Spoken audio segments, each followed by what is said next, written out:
Oi, gente! Bem-vindos a mais um vídeo explicando God para meu namorado. E hoje vamos falar sobre o cara malhado, o bobo da corte do Stannis em Pedra do Dragão. Não se sabe qual é o nome verdadeiro dele. O apelido cara malhada, no original Pet Face, vem devido às tatuagens que cobrem o seu rosto largo e sua cabeça calva, com um padrão de quadrados verdes e vermelhos. Ele é descrito nos livros como sendo obeso e mole, sujeito a tremedeiras e desmaios. E, de fato, ele caminha um pouco de lado, de maneira esquisita. Mas ele nem sempre foi assim. Na verdade, quando o cara malhada ainda é um bobo escravo na cidade livre de Volantis, ele é muito inteligente, de admirável esperteza em realidade. Tanto que a sua liberdade foi comprada pelo Lord Stephen Baratheon quando ali estava procurando em vão uma noiva para o príncipe Rhaegar. O cara malhada embarcou com seu novo senhor de volta para a Ponta da Tempestade. De acordo com uma carta do Stephen, a intenção da compra desse bobo é fazer o seu segundo filho, o Stannis, rir. Contudo, na viagem de volta das Cidades Livres, um acontecimento trágico abateu a todos. Quando o navio que levava Stephen Baratheon, sua esposa Cassana e Cara Malhada afundou bem próximo de Ponta Tempestade. Na verdade, é dito que o Robert e o Stannis, inclusive, viram o navio afundar e ser despedaçado. Todo mundo que estava a bordo faleceu, inclusive o senhor, a senhora, os mais de 100 soldados que os acompanhavam, juntamente com marinheiros, e o cara malhada também foi julgado morto, até aparecer 3 dias depois. É descrito que a sua pele estava muito branca e gelada, além de enrugada. Na verdade, o homem que o encontrou jura até o dia de sua morte que ele estava frio demais, ele estava vivo. Quando todos já o consideravam falecido, ele, porém, tossiu água e foi levado para o castelo para ser melhor atendido. Foi sugerido por um antigo castelão de Porta Tempestade que teria sido mais bondoso por parte do Maester Crescent deixar o pobre menino morrer, mas o Maester o salvou e logo todos viram as consequências desse trágico acidente para uma pessoa tão jovem. Agora sua mente parecia quebrada, assim como seu corpo, que havia ficado ferido no naufrágio. Em realidade, ele não tinha mais nenhuma memória e a sua famosa esperteza, que havia sido tão elogiada pelo Lord Stephen, suas cartas, também se fora. Desde o acidente, ele é sujeito aos temores e a sua fala é em maior parte incoerente. Nos últimos anos desse acidente, ele tem convivido com a corte em geral como bobo e depois do nascimento da Shireen, ele passa o maior tempo com ela e com a sua mãe, a senhora Celise. A Shireen é de fato a maior companheira do cara malhada e ela tem até um apelido carinhoso para ele, Malhas, no original Patches. Em troca desse carinho que a menina evidentemente tem por ele oferece a ela pensamentos estranhos e músicas mais esquisitas ainda. Nesse sentido, algumas das suas rimas parecem ter natureza profética. Uma delas, inclusive, parece ter visto com bastante precisão os acontecimentos que rodearam o Casamento Vermelho. Então, muita gente acha que o cara malhado é um personagem muito importante. Alguns dizem mesmo que ele é decisivo para o desenrolar da história. Bem, não podemos prever ao certo qual seria esse papel decisivo, pelo menos na série, já que ele foi impiedosamente cortado pelos roteiristas. Mas nos livros nós podemos analisar as rimas já expostas e considerar algumas possibilidades para o Caia Malhada.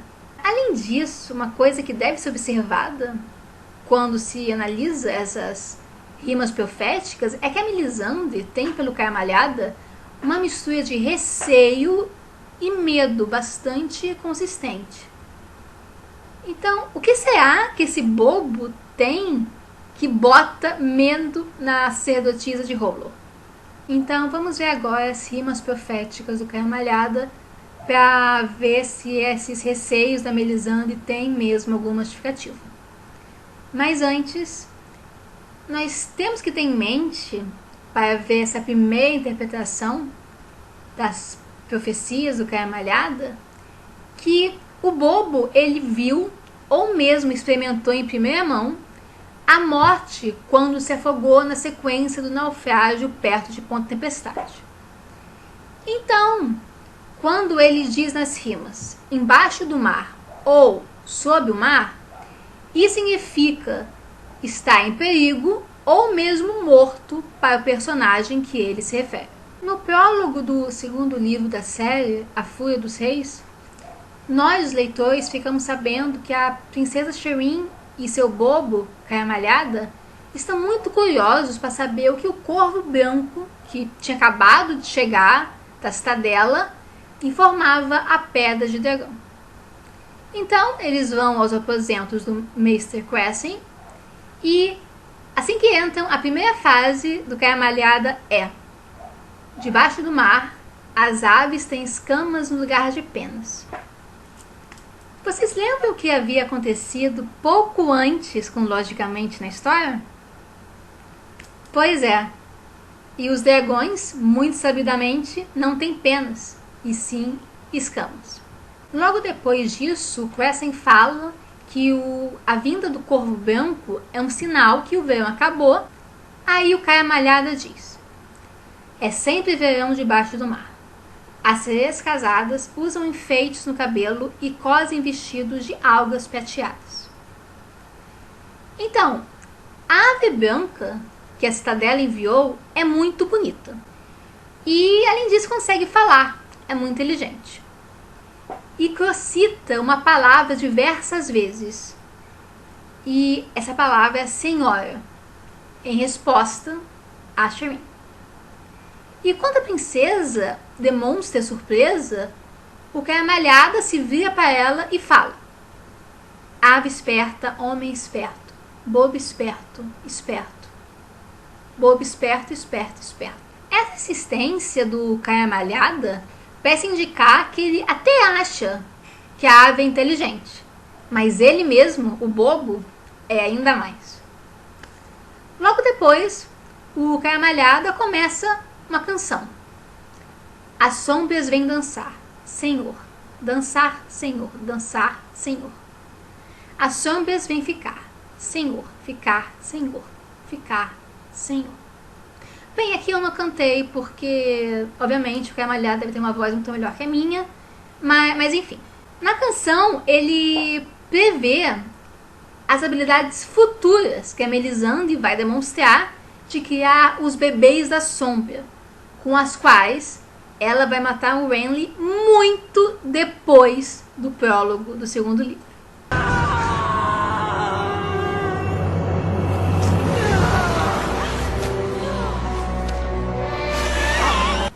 A próxima vez que a gente vê o Caia Malhada é no capítulo de ponto de vista do Davos, onde o bobo faz a sua profecia, que eu julgo a segunda mais impressionante.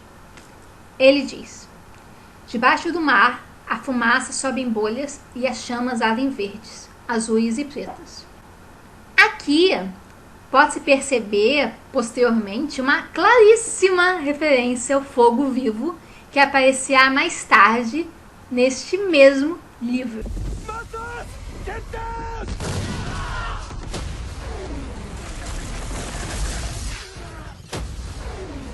Contudo, no momento que o Caia Malhada diz tais palavras, o Stannis está exibindo a liminífera durante a cerimônia da queima das estátuas do Sete. Será que a descrição do Caramalhado nesse momento tem a ver não fogo vivo, nada a respeito disso, mas na verdade tudo a ver com a falsidade dessa espada e o paradeiro da verdadeira espada? A gente volta a ver o Caramalhada no próximo livro, A Tormenta de Espadas. Antes do Davos ser preso pelo Axel Florente. Quando ele fala: sangue de bobo, sangue de rei, sangue na coxa da donzela, mas para os convidados e noivo, correntes. Aqui é uma demonstração impressionante das capacidades proféticas do bobo. Porque podemos ver uma previsão em detalhes do casamento vermelho, que só vai acontecer mais tarde nesse livro. Sangue de bobo, no caso, é o neto deficiente do Walder Frey, o Aegon, que morreu pelas mãos da Catelyn. Sangue de rei é, obviamente, o Robb, que foi morto pelo Roose Bolton. Sangue na coxa da donzela é uma óbvia referência ao casal recém-casado Edmure Tully e Roslyn Frey, que estava em pleno ato de consumar as núpcias quando ocorreu o massacre. E, finalmente, para os convidados e noivo correntes, se refere à prisão de todos aqueles partidários do norte que não foram assassinados. Depois, em outro capítulo do Davos, o Caramalhada diz: debaixo do mar, o peixe velho come o peixe novo. Então, essa é complicada, mas vamos lá. Quando pensamos em peixe, numa abordagem profética nas Crônicas de Gelo e Fogo, é natural, é instintivo, na verdade, pensar no Stanley. Embora seja verdade que esse simbolismo do peixe velho com peixe novo pode ser aplicado, na verdade, a qualquer relação desigual entre dois homens, na perspectiva de poder mesmo. Exigindo essa análise profética à casa Tully, que parece o mais provável mesmo, é irresistível para mim pensar que ela se refere ao momento inesperado que o peixe negro, aquela armadura de honra, vai reivindicar corre-rio para salvar o que resta da dignidade de sua casa.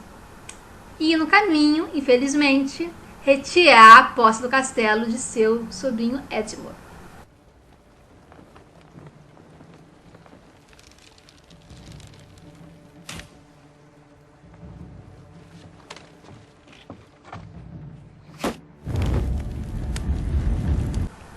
Mas, quem sabe, essa é a mais vaga das profecias do Caramalhada mesmo, então pode ser bastante coisa. Só reencontramos Caramalhada em A Dança dos Dragões, no casamento de Alice Karstark. Mas a sua rima profética nesse momento compensa a espera, porque ele diz: embaixo do mar o tritão se banqueteia como a sopa de estrelas do mar, e todos os serventes são caranguejos. Então, essa é muito interessante e também tem várias interpretações. Uma delas é que o tritão se refere diretamente à casa Manderley, ou mesmo ao próprio Lord Manderley, que no caso estaria se banqueteando metaforicamente, ou seja, tirando proveito do partido do Stannis via o Davos, que foi a Porto Branco pedir auxílio.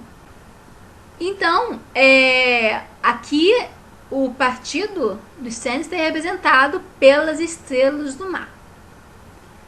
Os serventes caranguejos, no caso, seriam a sua família, a sua corte em geral, que fez uma grande farsa para convencer o Davos da justiça de ir resgatar o Rickon para que o Lord Manderley aceitasse o Stannis como seu suzerano.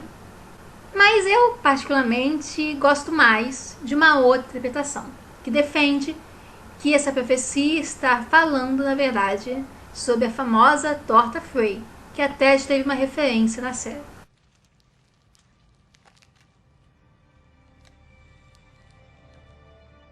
They weren't easy to carve. No caso, a sopa de estrela do mar representa os próprios Freys, e suas várias pontas são seus vários ramos.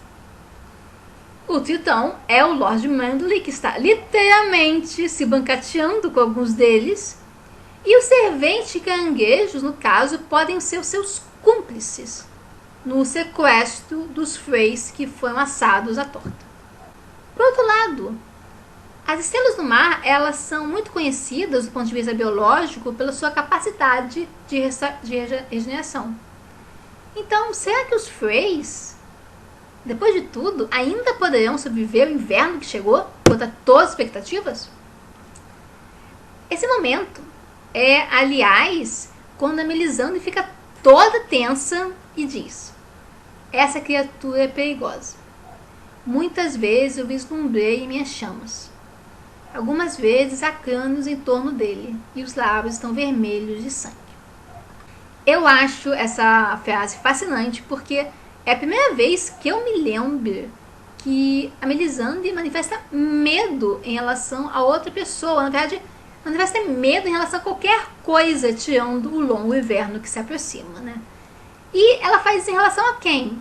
A um bobo incoerente. Assim, faz você pensar, né? O que o Caia Malhada está escondendo. Quer dizer, quem será que ele é? Ou quem será que ele é agora? Mas vamos falar sobre isso mais adiante.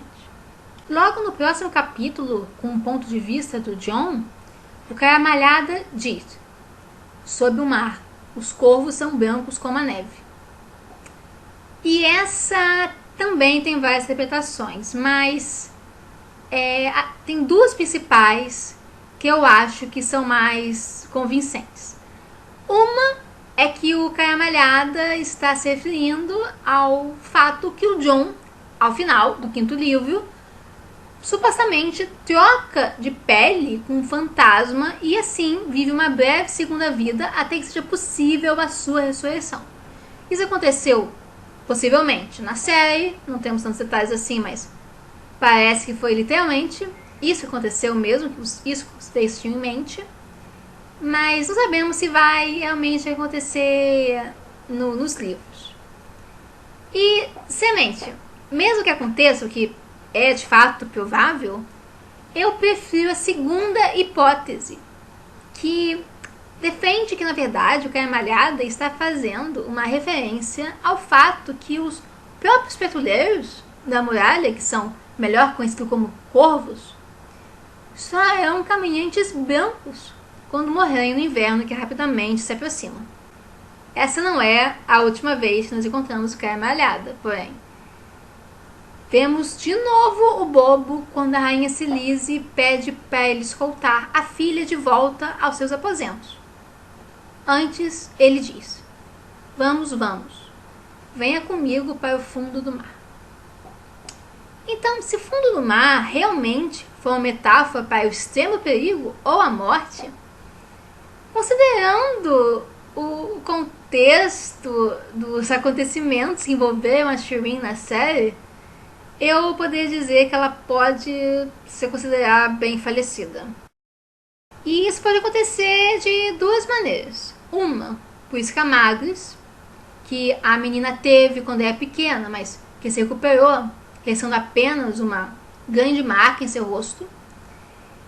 Mas segundo a Val, escamagres realmente nunca se cura, ela apenas adormece. Então a Shireen pode ficar muito mal de novo e falecer de verdade em decorrência disso em algum momento do 6º ou do 7º livro. Mas pensando no que aconteceu na penúltima temporada de Game of Thrones, parece que vai ser o segundo motivo mesmo, que a menina vai ser sacrificada por algum personagem, alguma tentativa desesperada para conseguir algum tipo de objetivo. Eu acho que não vai ser o Stannis. Eu acho que não fez parte do caráter dele. Eu acho que não há desespero que faça um homem fazer isso, mas a Melisandre não tem tais barreiras de honra. Então, uma ideia que eu acho bem interessante é que vai ser a Melisandre a queimar a Shireen, que vai tomar essa iniciativa quando o Stannis estiver longe. Isso é bem interessante mesmo, porque dá margem a 2 cenários que seriam bem legais, assim. Na verdade, seriam bem perturbadores, mas legais do ponto de vista narrativo, de se ver desenrolar. Um que é a Selyse ver a mulher que ela havia apoiado há tanto tempo sacrificar a sua filha, e ela ou não consegue lutar contra, ou apenas fica paralisada em ver tal situação. De que forma seria muito impactante ver isso nos livros.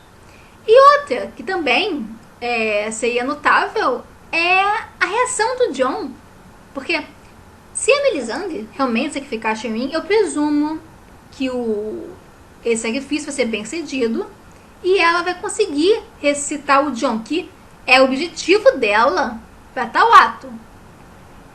Um ato terrível, mas que teve uma consequência que ela julgaria agradável para o senhor comandante, né? Mas o Jon, do jeito que provavelmente vai tomar alguma providência para garantir a justiça para a Selyse e para o Stannis. E vem se desenrolar, vai ser notável, porque afinal a Melisandre ressuscitou ele, né? E agora ele vai executá-la. E ainda mais, o que será que vai acontecer quando o Jon ressuscitado executar uma sacerdotisa de Rolo? Será que vai ser a chave para ele se tornar Azor Ahai? Vejamos. Em outro capítulo do Jon, em Dança dos Dragões, ele divide os homens da rainha que desejam ir a Dor-Olar resgatar os selvagens que lá estão. Aí o Caia Malhada diz: eu lidero. Marcharemos para o mar e para fora novamente. Sob as ondas, montaremos em cavalos marinhos e sereias soprarão conchas para anunciar nossa chegada. Aqui, se novamente for tomada a ideia que marchar para o mar significa morte ou perigo extremo, acho que o Caia Malhada ele anuncia o que já está ocorrendo mesmo em Dor-Olar: morte e ressurreição dos selvagens na forma de caminhantes brancos. Então, até aqui nós já vimos muitos sinais nessa breve abordagem que o Caia Malhada é bem preciso nas suas profecias, embora um tanto enigmático quando as formula. Claro que a gente não pode descartar inteiramente a possibilidade de que o Caia Malhada já nasceu assim, com essa capacidade profética, e que tenha sido por isso mesmo que o Stefan Baratheon quis trazer ele para a Ponta Tempestade. Mas a hipótese mais provável ainda fatalmente parte do evento mais decisivo da vida do Bobo, que foi o afogamento.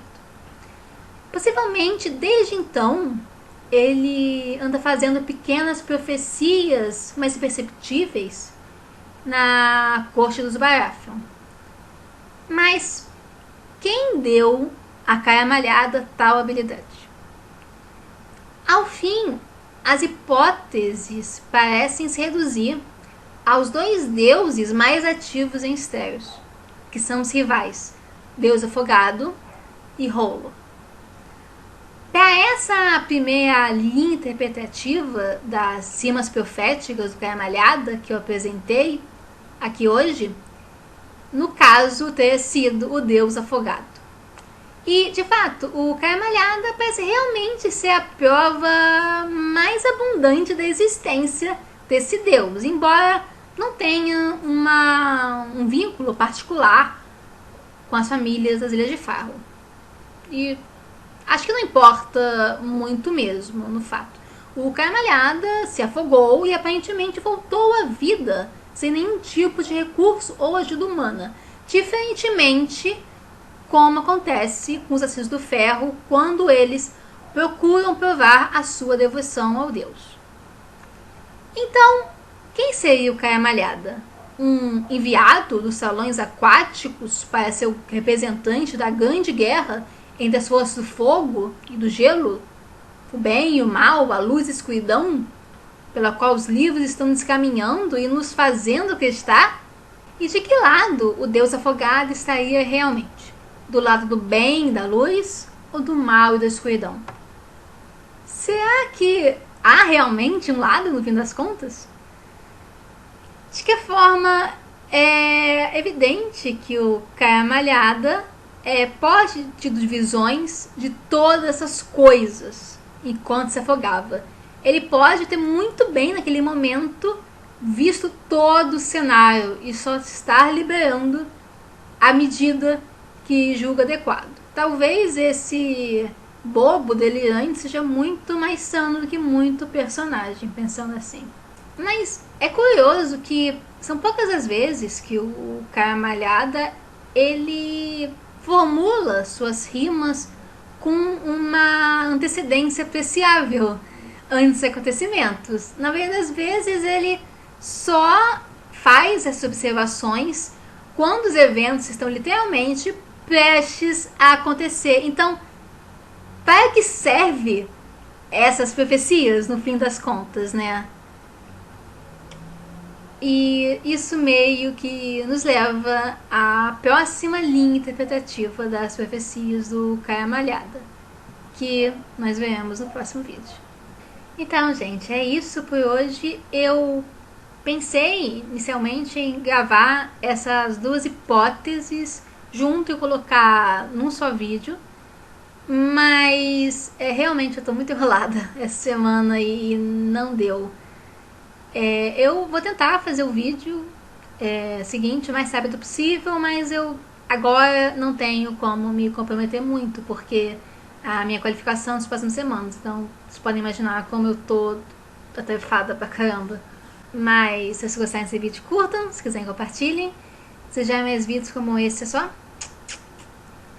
escrever aqui embaixo e comentem a respeito que vocês gostaram dessa linha interpretativa, que vocês acharam sem noção, ou se vocês acham que a próxima, qualquer que seja, tenha mais potencial. Mas, afinal das contas, será que o Cara Malhada tem mesmo poderes proféticos? Quero saber a opinião de vocês. E deixem sugestões para os próximos vídeos para adicionar na minha listinha, ok?